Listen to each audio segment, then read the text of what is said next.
Oi, professoras e professores. Hoje nós estamos fazendo aqui um vídeo que tem a finalidade de levar vocês, vamos dizer assim, para essa fase mais final do nosso curso, tá? Eu estou quebrando aqui uma das coisas que falei para vocês. Estou usando o vídeo com a finalidade de que a gente ganhe, vamos dizer assim, maior proximidade, que a gente possa, de fato, trocar, vamos dizer assim, uma informação sobre o que aconteceu até agora, não é? E o que tende a acontecer daqui para frente. E eu acho assim que nós estamos indo do ponto de vista do que a gente tem de experiência para trabalhar com a disciplina remota. Normalmente na nossa história acaba sendo aplicada para a educação à distância, né? É impossível você fazer uma educação à distância sem haver de fato essa vinculação em como é que eu vou colocar as coisas de forma remota, não é? E principalmente então as aulas, né? Eu não vou me preocupar muito, apesar dos anos de estudo com questões envolvendo essa parte da docência, e durante muito tempo, até uns 10, 12 anos atrás, ainda muito vinculado com as discussões da educação, que são muito mais amplas do que simplesmente a aula. Mas eu me convenci, não é, de que o aspecto régio da nossa formação como docentes são os aspectos didático-metodológicos.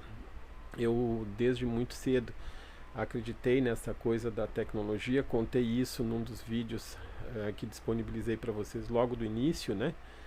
Coisas que aconteceram na minha vida lá desde o início dos anos 80, que me mostraram a importância da gente ter essa vinculação da nossa profissão com essas tecnologias, né, que agora a gente está chamando de tecnologias digitais de informação e comunicação. Até uns anos atrás eram só tecnologias de informação e comunicação, que ainda continuam, né, fortes. Hoje, nós, né, eu e Luciana, temos nos concentrado nas tecnologias digitais, tá certo? A gente tem trabalhado com tecnologias analógicas quando trabalha com os board games, com alguma coisa de gamificação, e com os materiais autorais digitais educacionais, que tem, vamos dizer assim, uma integração maior com essa nossa área, tá? Então, a gente tem conseguido, vamos dizer assim, levar isso para frente de uma forma bem interessante.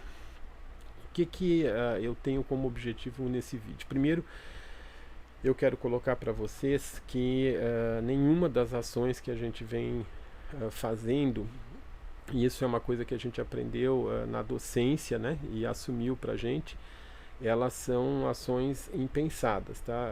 A gente, desde muito cedo, tive um amigo, contei já para vocês também, o Fernando Becker, né, escreve Epistemologia do Professor, mostra por pesquisa lá, o livro foi publicado a primeira vez em 84, se eu não estiver enganado.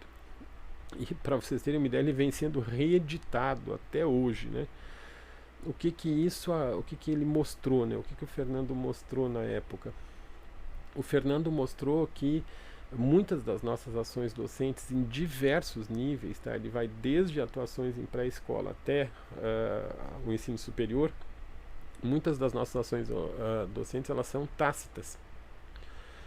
Elas se baseiam no que a gente chama na filosofia da tecnologia na METIS, né, deixando a desejar, vamos dizer assim, os fundamentos epistemológicos que nos levariam, vamos dizer assim, a fazer aquelas opções de docência, né? A maior parte de nós atuou e atua baseado naquilo que acredita para si, né, ou a partir de modelos de professores que teve no passado, né? Diz, poxa, aquele professor atuava de uma forma que eu achava bem interessante, então eu vou replicar aquela forma de atuação hoje em dia, né? E para muitos tem funcionado, para outros menos, né?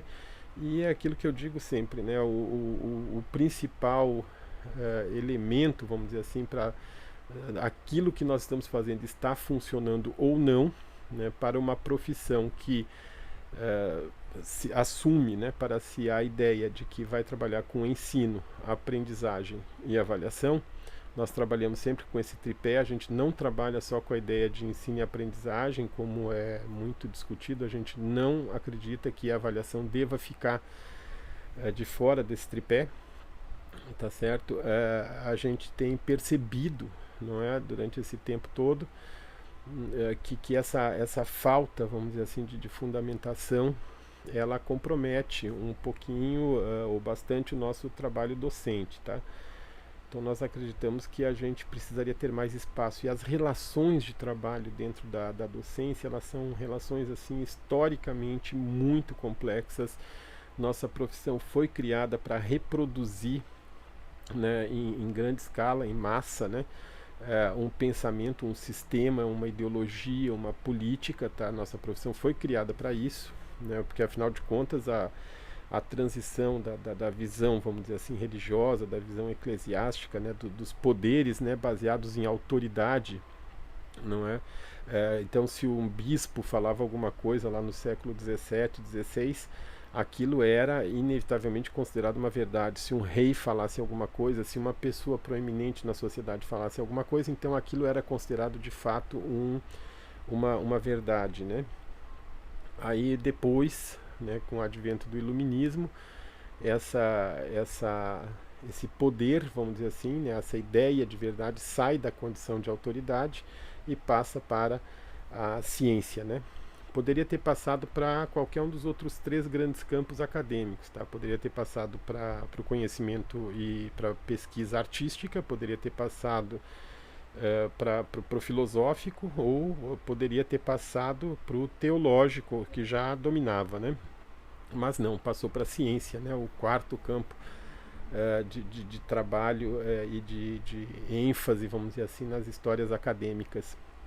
E aí a ciência do iluminismo para cá vem ditando, vamos dizer assim, essa verdade, né? A ciência passa então a receber essa autoridade. E na ação docente é interessante que, ainda que nós trabalhemos com ciência, nós não costumamos, segundo o que o Fernando Becker coloca, e eu concordo muito fortemente com isso, nós não temos um fundamento científico, né, político, intenso, né, claro, né, para as nossas ações dentro das salas de aula, sejam elas como forem. Eu não vou nem falar de salas de aula, vou falar de espaços de aula, né? Pode ser embaixo de um pé de mangueira, pode ser num bate-papo que nem esse que a gente está tendo agora, pode ser numa sala efetivamente de 4 paredes, com ou sem janelas, onde tem várias pessoas sentadas na nossa frente. Enfim, a busca, vamos dizer assim, desse curso tem esse sentido, porque o que nos mobilizou?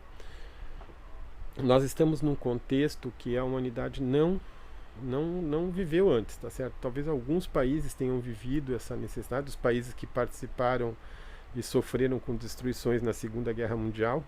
Aliás, é onde nasce, vamos dizer assim, fortemente a educação à distância, porque era preciso, inclusive, formar os soldados e tal, no uso de novos equipamentos que eram disponibilizados, e mesmo áreas específicas, né?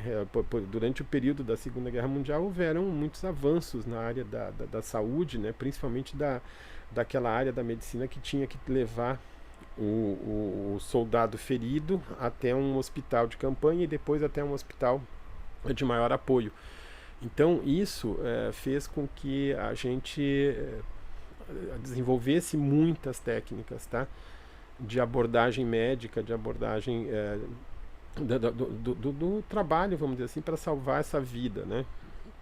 E isso precisava ser informado em escala para as pessoas, né? Como é que isso ia ser informado para aquele médico que estava atuando lá no centro de batalha, né?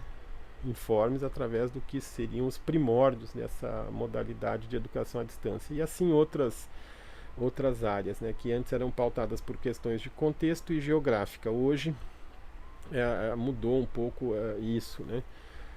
O aspecto contextual ele está muito mais forte, né? Nós temos alunos nossos que não conseguem chegar na hora, não é, nas nossas aulas das 6 horas, porque saem às 5:30 do trabalho, ou 2 para 6, e tem que se deslocar por um engarrafamento enorme que tem dentro das cidades, né? E geograficamente estão aqui a 7 quilômetros de distância da gente, tá certo? Então isso é um ponto crucial para a gente entender o que está acontecendo. E agora novamente, né, por questões da pandemia, desse contexto, nós estamos percebendo que há uma necessidade da gente procurar caminhos alternativos. Nós temos super claro do ponto de vista política de que o nosso aluno ele não tem boa conexão na maioria ampla, tá certo? Ele não tem um equipamento muito interessante, ele tem inúmeras dificuldades. Pensa que a gente, se fizer uma lista de 10, eu diria que ele tem 8 de dificuldade, 2 de elementos, vamos dizer assim, que possibilitariam essa abordagem remota, né? Que é o que nós estamos trabalhando agora e denominando. Pois bem, dentro desse quadro, tá certo? Dentro desse contexto específico, o que nós resolvemos fazer para tentar colaborar com a universidade, colaborar com a docência e colaborar com a razão da nossa existência dentro de um quadro atípico, né? E tanto eu quanto a Lu, a gente tem uma perspectiva política bastante clara de que nós não vamos nos prender, não é, a elementos de tradição que foram, vamos dizer assim, gerados e consolidados dentro de um quadro ideal. Nós estamos num quadro que nós consideramos não ideal. Talvez as nossas posturas pessoais elas tivessem um outro encaminhamento, tá? Mas a universidade está aí, pandemia está aí de fato, nossos alunos e alunas estão aí de fato, e nós precisamos tentar ver qual seria uma forma, né, de não prejudicar aqueles alunos e alunas nossas, que eu acredito serem a maioria. Não vão ter acesso a essas aulas remotas ou vão ter um acesso muito dificultado, e isso tem que fazer mudar dentro de nós as nossas relações de saber e poder, tá certo? De forma bastante intensa. Por quê? Porque a fragilidade psicológica hoje, que eu posso pressupor, entende, dos nossos alunos e alunas, é bastante diferente, né, daquele quadro que nós tínhamos quando as aulas presenciais de fato podiam acontecer, as aulas presenciais orgânicas, tá? Eu estou aqui agora fazendo uma presença virtual para vocês. Então, a ideia de separar não as aulas, né? Existem aulas virtuais e aulas presenciais. Digo, não, a gente acha que essa escala é uma escala bastante comprometida com uma ideologia, né, que ancora, vamos dizer assim, imagina. Então quer dizer que eu não posso ter uma presença virtual, né? A quantidade de presenças virtuais que nós temos aí no Jornal Nacional, Jornal da Manhã, Jornal do Ceará, são presenças virtuais dentro da nossa casa na hora, de repente, do café da manhã, ou preferencialmente depois dele ou antes dele, né? Não junto com ele. Enfim. Então, aulas virtuais, aulas orgânicas, tá?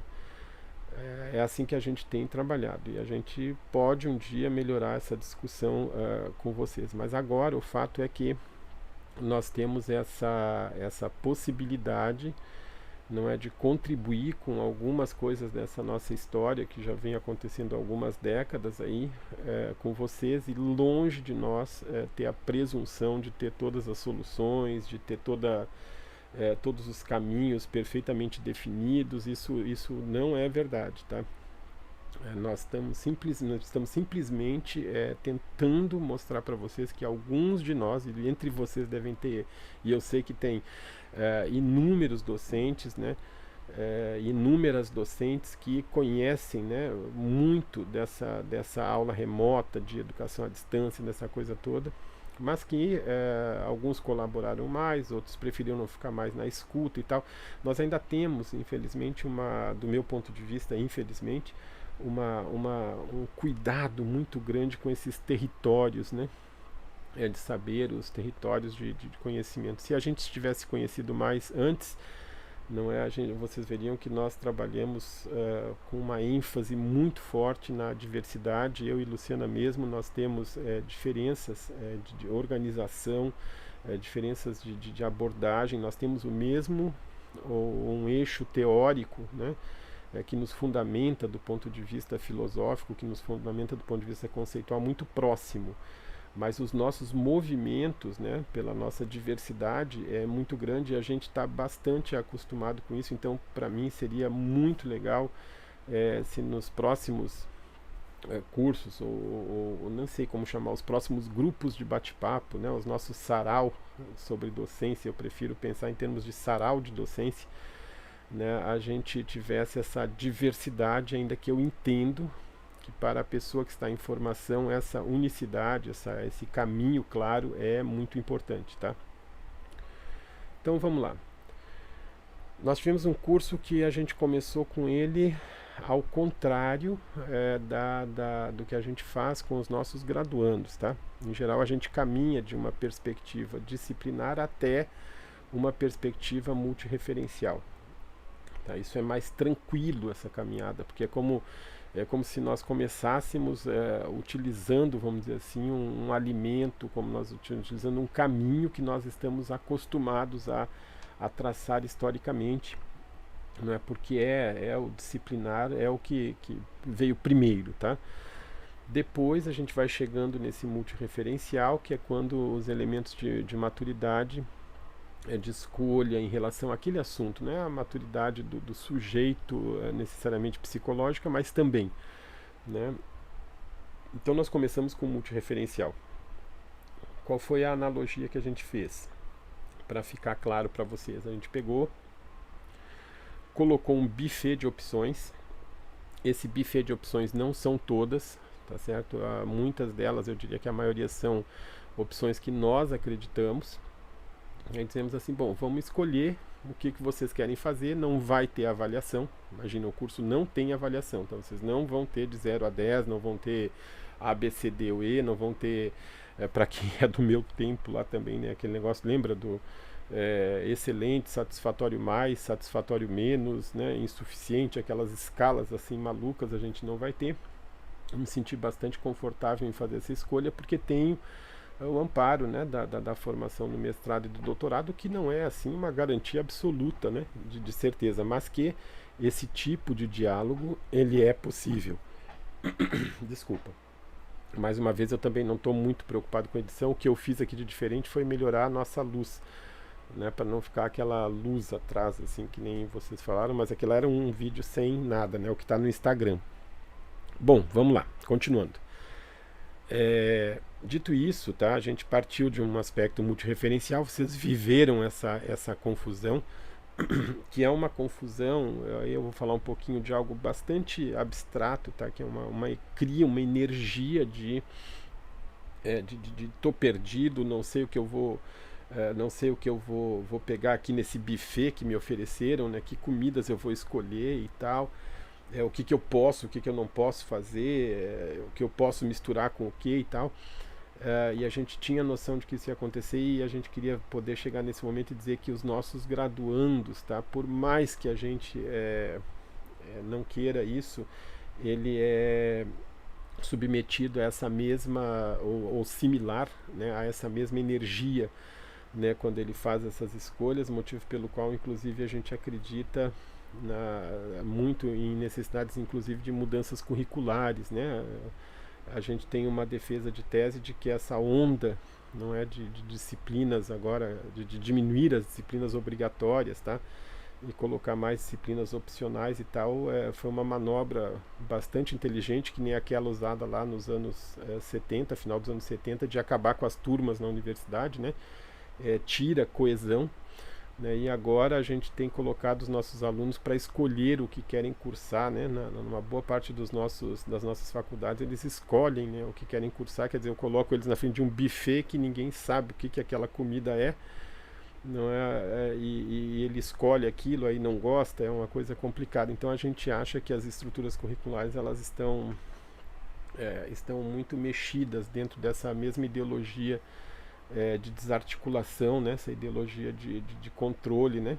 A gente acha que está muito por aí. Mas enfim, continuando. Na medida em que o curso agora vem chegando mais para os seus últimos 25 dias, vocês notaram que a gente veio afunilando, né? A gente mostrou para vocês na prática, tá? Que abrir muitos fóruns, né, numa discussão remota, abrir muitas formas de feedback, de retorno, é complicadíssimo, tá? Não vale a pena fazer na prática. Não é? A gente mostrou para vocês que é importantíssimo você ter um lugar centralizador que centralize de fato, centralizador que centralize, né? De fato as informações, tá certo? E aí chega num ponto que a gente diz assim, pô, peraí, eu fui começar a centralizar meu material aqui e acabei vendo que o sistema não era o ideal e tal, aí você vai cumprir aquele carnê nessa condição, na próxima você vai ver se descobre um sistema que seja mais próximo do que você precisa, tá? Agora, mostramos também para vocês que os fóruns eles servem de forma indireta para afunilar muito essa construção, vamos dizer assim, do andamento das discussões, tá? Quando eu tenho muitos fóruns, eu pulverizo, às vezes a pessoa não sabe, em que fórum é que eu coloco esse meu comentário, ou então nem vê, né, e coloca. Aconteceu com vocês, tá? Tinham pessoas interagindo no fórum sobre construindo a disciplina e colocando coisas que tinham a ver com gamificação. Então, como os assuntos são muito imbricados, isso é algo perfeitamente possível e aceitável, tá? Não é, mas de qualquer modo, né? Mostrando então para vocês essas coisas que não são assim neste momento muito legais. Nós aqui acreditamos, tá certo, que o modelo de construção epistemológica de conhecimento ideal para nós é o multireferencial, tá certo? Mas dentro de um outro contexto, com as pessoas já com um nível de maturidade de discussão maior. A gente também curte muito essa coisa dos materiais autorais digitais educacionais, que é isso que a gente está fazendo vocês vivenciar. Quer dizer, a gente não está usando nada que seja feito assim por uma grande empresa, a não ser esses softwares aí onde a gente está gravando os produtos e tal, né? Nós estamos usando as ferramentas, né? Nós estamos usando as ferramentas, não é, que foram desenvolvidas pelas grandes empresas, mas estamos radicalmente mudando, e isso a gente faz inclusive com os board games, tá? Quando a gente brinca com os alunos, não pense que a gente joga banco imobiliário, war, dama, xadrez da forma como foi concebido, né? A gente tenta mudar sem desprezo para a forma como foi concebido, mas com muitas questões político-ideológicas, né, que vão embutidas nas regras desses jogos, né? Então é isso, né? A gente tem mostrado isso para vocês durante todo esse tempo. Tá? Mostrei para vocês algo que eu tenho, uma coisa que eu não usei com vocês diretamente, que foi impulsionar vocês para frente na discussão a partir de microavaliações, tá certo? Isso a gente não usou, eu achei que seria forçar demais a barra para um curso dessa natureza, mas que durante as aulas remotas que vocês estão montando, talvez valorar as participações, né? Elas são bem interessantes. Isso seria uma discussão para um vídeo só sobre isso, se vocês quiserem os fundamentos teóricos na forma de, sei lá, seminário, palestra ou coisa assim, a gente pode pensar. A origem do Gramsci, então eu acredito realmente que qualquer ação dos alunos dentro de um espaço de ensino institucional devem de alguma forma ser valoradas. Eu acho assim muito terrível você valorar só a prova, tá? Inclusive dei de exemplo de uma aluna minha que nas aulas de física não conseguia tirar nota acima de 4, que hoje é professora de física numa universidade interessante americana, não lembro o nome até agora, e super feliz, né? E foi uma aluna que passou em física, sempre passava assim raspando, né, fazendo aquelas provas, né, de recuperação, essa coisa toda, e agora é doutora e PhD na área de física. Eu não me lembro bem qual é a área dela, mas me parece que é física elétrica, tá? E assim a gente tem inúmeros outros exemplos de inúmeras outras áreas, né? E por que isso acontece, né? Por que esse emergir dessa pessoa não aconteceu durante seu período de escolarização, né? Interessante, né? Talvez os contextos, né? As formas, assim, eu posso ter uma planta, né?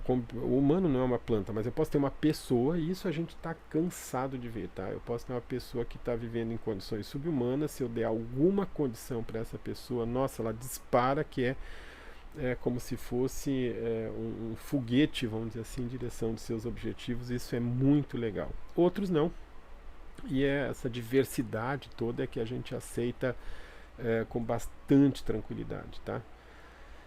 Bom, dito isso, vocês entenderam então a que vocês foram submetidos. Agora, por que é que eu tô com toda essa conversa com vocês e um vídeo aí que já vai na casa dos 25 minutos? Pelo seguinte, existe então concretamente a possibilidade de nós termos que operar oficialmente com as aulas remotas, tá? Eu procurei aproximar vocês primeiro optei por aproximar com o Google Classroom para que vocês entendessem a lógica e para que o ambiente de trabalho virtual ele oferecesse menos dificuldades, tá? Então, na nossa leitura, né, este ambiente ofereceria menos dificuldades.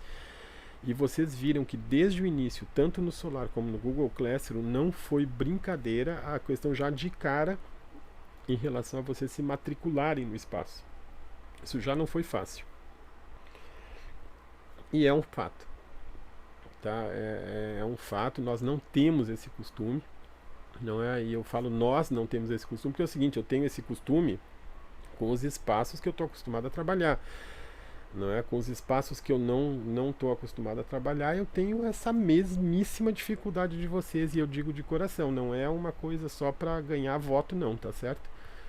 Eu sou muito péssimo, vamos dizer assim, de compreender determinados movimentos tecnológicos, né? Eu curto usar, né? Eu curto usar uma faca para cortar um bife, ou então veganamente para cortar uma boa peça de soja, eu curto usar, mas eu não tenho o menor interesse em saber do que é aquela faca, ou como, melhor ainda, né? Do que ela foi feita eu até tenho, mas como é que foi a fundição para chegar na faca que eu vou usar, né? Isso não tenho, tá certo? Entretanto, eu não abro mão, se eu fosse um especialista em cortar bifes de soja, de querer interagir com o fabricante da faca e dizer assim, ó, cara, a faca que eu preciso é assim, assim, assim, minha mão é desse tamanho, quer dizer, vocês estão fazendo aí uma história que serve para quem tem a mão menor, então tem que haver uma maneira de fazer uma escala de cabos, é que nem essas máscaras agora que a gente está tendo que usar, né? Tem máscara que a gente vê na televisão, tem rosto que só a máscara faz assim, outros a pessoa some atrás da máquina, quase tem que fazer 2 furinhos para... Então, isso são mudanças que vão acarretar em mudança de tecnologia, desde que alguém se manifeste. Essa é um outro ponto, vamos dizer assim, de vocês conhecerem as tecnologias digitais. Tá? Até agora, o pessoal realmente que desenvolve esses produtos, que desenvolve câmera, que desenvolve softwares e tudo, eles desenvolvem uma coisa, entregam, o docente vai lá e usa, se quer, se não quer, sinto muito, parabéns, adapte sua forma docente ao equipamento que eu estou lhe dando. Isso é um absurdo na minha cabeça, radical, é uma coisa que a gente já luta há mais de 20 anos em cima disso, por isso a gente caminhou para os materiais autorais. Então me interessa muito, infinitamente mais, um vídeo trash que vocês façam com o telefone de vocês, do que uma mega produção dessas mega empresas, tá? Me interessa muito mais uma coleção de ambientes que você faça do que você, vamos dizer, ter que pagar milhões aí para participar de um Google Education e coisa desse tipo, né? Na minha cabeça, que nem eu digo, né, nessas reuniões, é como se fosse tentar resolver a fome do povo com latinha de caviar, né? Quer dizer, não resolve. Seria ótimo se toda a sociedade tivesse, ou pelo menos uma maioria ampla da sociedade tivesse acesso a esses equipamentos. Então muitas cidades chegam e fazem assim nossa, eu já vejo isso tantas vezes que vocês não fazem ideia. Na USP, com a Escola do Futuro, lá com o professor Frederico Lito, fazem um laboratório na época que nem se pensava em ter impressora tinta, os caras já tinham impressora tinta, telas de computador que ficavam embutidas dentro das mesas e tal, parará. Uma sala de aula na época, eu me lembro, de 500 mil alguma coisa, né, e que nunca foi reproduzida na nossa escola pública e em raríssimas escolas privadas. Então, de que adianta isso de fato? Né?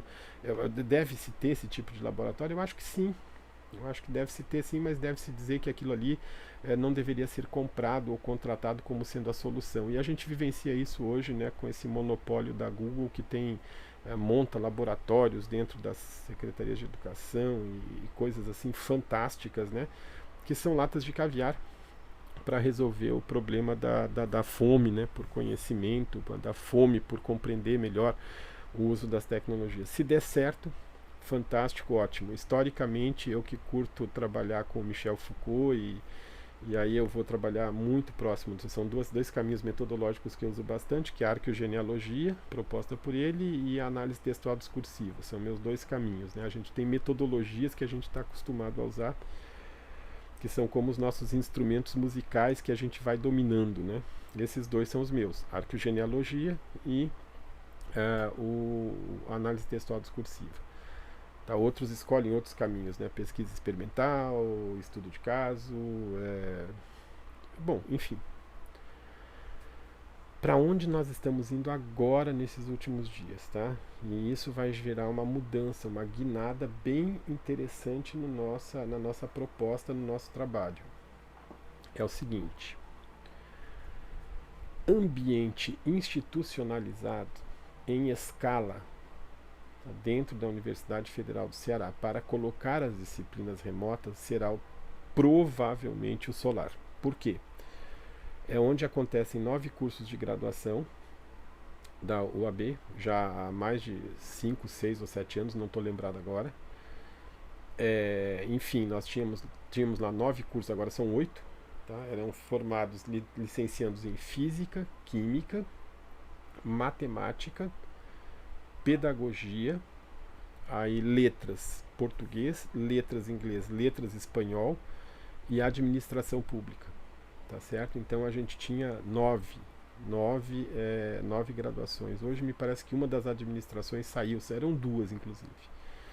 Posso ter errado aqui nas contas, mas é por aí. Então a gente já teve vinculados a esse ambiente mais de 5.000 alunos. É diferente de eu ter 200 no Google Classroom, tá? Se eu estava morto aqui nas calças, se nós tivéssemos passado de acho que 80 ou 90 inscritos no Google Classroom na disciplina que a gente montou, ele teria apresentado problemas. Ele não permite isso a não ser que você compre, né, esse espaço, e aí tem que ser uma ação institucional, entenderam?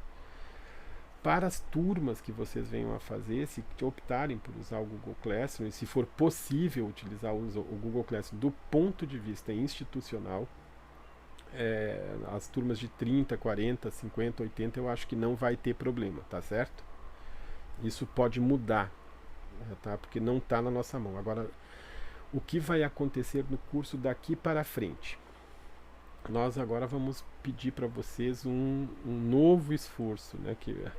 Um novo estresse, né? Já são poucos, né? Mas enfim, nós vamos conduzir vocês tudo direitinho. Se der, a gente já vai fazer a inscrição de vocês direto, tá certo? Aqui, eu e a Lu, a gente vai fazendo essa inscrição, porque vocês já fizeram no Solar, então já estão lá dentro, né?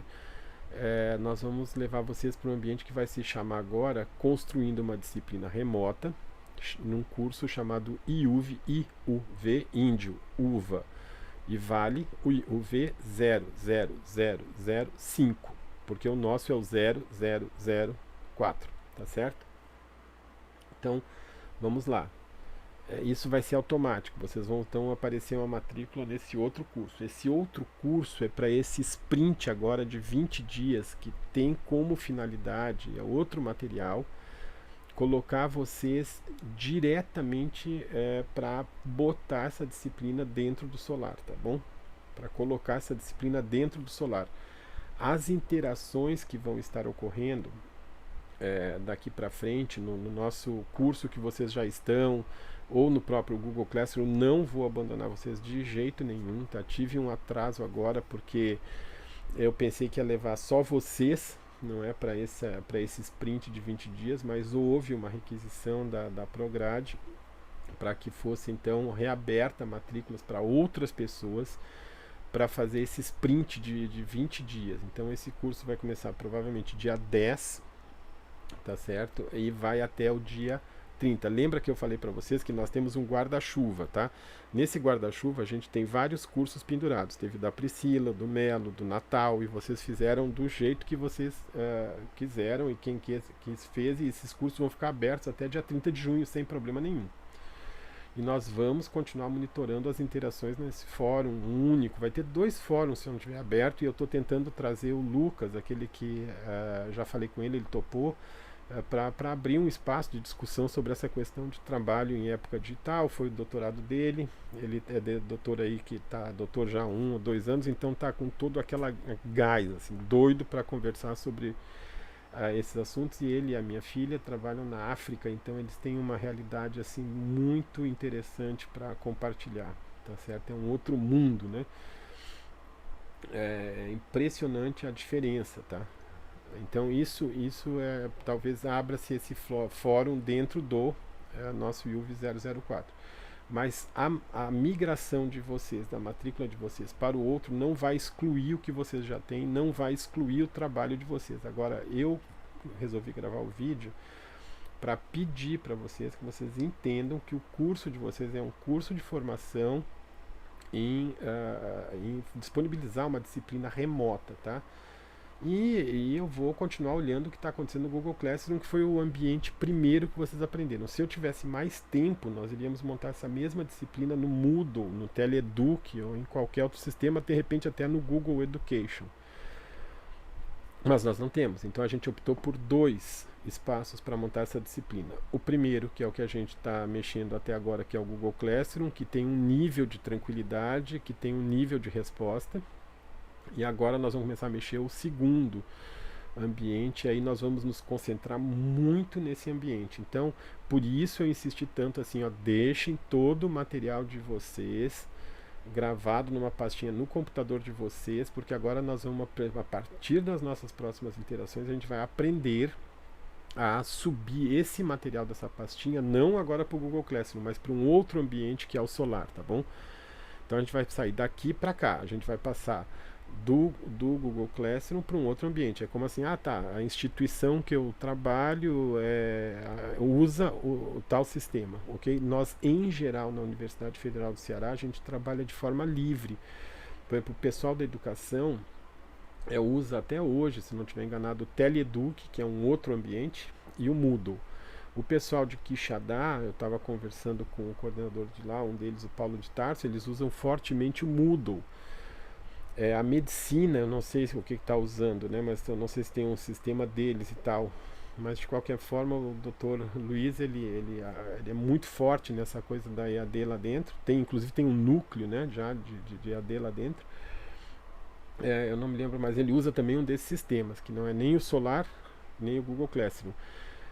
O Instituto Universidade Virtual usa o Solar porque foi o ambiente institucionalizado. Então, por que é que agora, nesses últimos dias, nós estaremos concentradíssimos no Solar? Porque a probabilidade, né, de ser o Solar um ambiente recomendado pelas instâncias superiores da universidade é muito alta, por um motivo bem claro, tá? A expertise nos cursos de graduação, que já levaram mais de 5, 7 mil alunos a estudar dentro desse ambiente, permite uma capacidade de acesso até 10 mil alunos concomitantemente.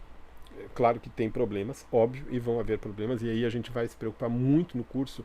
Em toda a abertura do curso eu vou estar colocando lá para vocês, olha, esse aqui é o e-mail para vocês entrarem em contato com o pessoal de solução, e eu vou ficar cobrando, vamos dizer assim, esse atendimento direto, tá? E o segundo ponto, que esse é talvez o ponto mais forte, vamos dizer assim, na escolha pelo Solar. O Solar é o único desses ambientes todos que é absolutamente integrado ao SIGA, que é o nosso ambiente burocrático, que é o nosso ambiente administrativo dentro da universidade, e que poderia ter sido o nosso ambiente virtual também para estudos, tá? Mas o SIGA ele é vendido, né? A Federal do Rio Grande do Norte disponibiliza blocos dele, tá? E a Universidade Federal do Ceará não investiu pesadamente nesses blocos, né? Que são os blocos mais de ensino, aprendizagem, que são os blocos mais acadêmicos no sentido da aula. né? E então nós temos pouca flexibilidade, vamos dizer, de ação, tá? E demais a gente já tinha o solar que já vinha sendo utilizado já desde os anos 90. O solar ele teve uma origem interessante. Eu me lembro porque participei dessa origem nos anos 90. O solar ele foi desenvolvido porque nós tínhamos um projeto com a Ericsson, né, a Ericsson da telefonia e de outros produtos, e a Ericsson queria fazer na época a chamada Ericsson University. Então financiou toda a criação de laboratório, equipamentos de ponta. Eu me lembro da gente ter pedido um equipamento e o cara da Ericsson que interagia com nós de São Paulo disse assim, não, professor Zé, me deem uma lista aqui de equipamentos mais de ponta, né? Nós já tínhamos pedido os computadores de ponta para a época, né, nos anos 90, aqui para nós aqui no Brasil, né? Ele queria que a gente aumentasse o pedido para que fossem computadores de mais potência, né? Então eles obviamente nenhum interesse filantrópico, né? A ideia deles era o seguinte: todos os funcionários da Ericsson que seriam técnicos e até funcionários de outro nível estudariam nessa Ericsson University, e aí eles teriam o xodó, né, de uma empresa, né, que é a própria empresa ter a formação dos seus funcionários, né?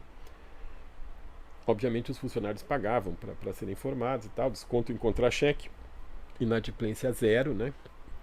Que é um dos problemas que, para quem já trabalhou em universidade particular, eu trabalhei há 10 anos na assessoria foram 9 anos de fato, né? 9 para 10 anos na assessoria do chanceler e fundando o núcleo de educação à distância da Unifor, e também participei da fundação do núcleo de educação à distância, né? Idealizei o núcleo de educação à distância lá da UES, né? Quando a gente montou o NECAD lá, né, com a professora Lucilena Fonseca Grangeiro. E na Unifor não, a Unifor foi mais só mesmo o movimento, mas contei com o apoio de pessoas fantásticas e que hoje, né, na época, alguns já eram professores, outros eram os alunos meus lá e que hoje são colegas professores aqui, já tudo com seus doutorados feitos. Nossa, a gente vai ficando antigo, vai acontecendo isso, né? Muito legal. Então, pela expertise que tenho, né, entendendo que a Universidade Federal do Ceará respeita muito, né, essas escolhas de cada curso, quero trabalhar no Moodle, quero trabalhar no Classroom, quero trabalhar não sei aonde, ou não quero trabalhar com nada disso, eu acredito que a nossa chance, vamos dizer assim, de ir para o Solar é muito alta, tá? Então, um vídeo que já está aqui com 42 minutos, né, eu quero só deixar claro então para vocês que o movimento do curso a partir do dia 10 de junho até o dia 30 de junho vai ser nesse novo espaço que eu já vou pedir já vou começar a fazer. Na verdade, quem vai fazer provavelmente seja eu e a Lu, e com apoio, né, do pessoal do TI, obviamente, não posso esquecer disso de jeito nenhum, fazer essa matrícula de vocês nesse outro momento do curso, tá? E pedir para vocês agora sim, então, as ganhas, eu diria, tá? Quer dizer, a disciplina que vocês vão criar lá, ela vai estar aparecendo dentro dos sistemas da universidade, dentro do SIGA, né? Então, ele vai ser um curso bem... São 20 dias para a gente colocar a nossa disciplina dentro do SIGA, tá? Seguramente vão haver outras matrículas. A solicitação da Prograde foi abrir para aproximadamente 1.500 vagas, né? Então serão 15 turmas lá, né? Eu quero ver se mantenham vocês na mesma turma, né? E aí vão ter outras turmas, mas aí isso é uma parte mais organizacional nossa, tá? Então é isso, tá? A partir do dia 20, então, vocês já vão se organizando, né? E aí pronto. Aí eu quero dizer essa outra coisa e última, finalmente. Eu tô que nem velho assim que não consegue parar de conversar, né? Mas vocês, se não estiverem dormindo, não é a coisa é a seguinte: se vocês tiverem dúvidas sobre o aspecto didático-metodológico, tá certo? Vai ter um e-mail disponível para isso, específico, tá? Eu não vou conseguir olhar todos os e-mails, então eu vou dizer assim, ó, o e-mail para dúvidas deste tipo é esse, ponto. E se vocês tiverem dúvidas técnicas de como é que você faz determinada ação para subir a sua disciplina, subir seus vídeos, colocar seus links, qualquer dúvida que envolva a parte técnica, vai ter um outro e-mail para vocês terem essas respostas, tá? E eu falei para os meninos, para o engenheiro, para o Paulinho, que já trabalhamos junto aí há mais de 15 anos, né? Mais 20 anos que a gente já trabalha próximo de alguma maneira. Eu disse, Paulinho, eu não tenho condições nem segurança para resolver dúvidas técnicas do solar, tá certo? E você tem pessoas aí que são especializadas nisso, então a interação vai ser comigo, com a Lu e com cada turma vai ter um professor nosso, né, do instituto como responsável pela turma. Vai ter um monitor também responsável. Eles já vou me reunir com eles na quinta ou sexta-feira para nós explicarmos como é que isso vai funcionar. E o curso tem uma pegada muito mais organizada, aí sim, com datas, tá? Com datas marcadas, fórum abre, fórum fecha, não abre de novo, tal. Aí vai ter que seguir o fluxo mesmo, tá certo? Então isso é muito importante que vocês saibam. Vai ter um professor responsável pela turma, mas se quiserem contato, vocês têm os meus contatos todos, né? E ainda tem o espaço nosso lá no Google Classroom, que vai continuar ativo, e ainda tem o espaço no Solar. Então eu tenho algumas reuniões para fazer com monitores ainda, né? Os que estão nos ajudando nesse curso agora.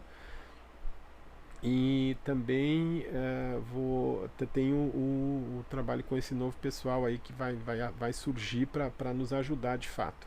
Também nesse sprint de 20 dias, para aí sim, né? Quem quiser entrar nesse...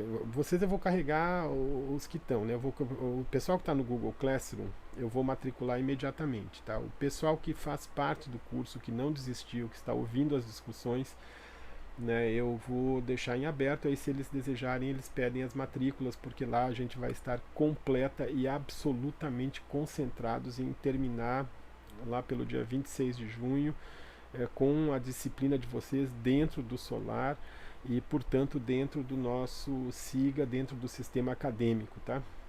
E seriam as disciplinas, então, de fato, institucionalizadas e oficiais, tá?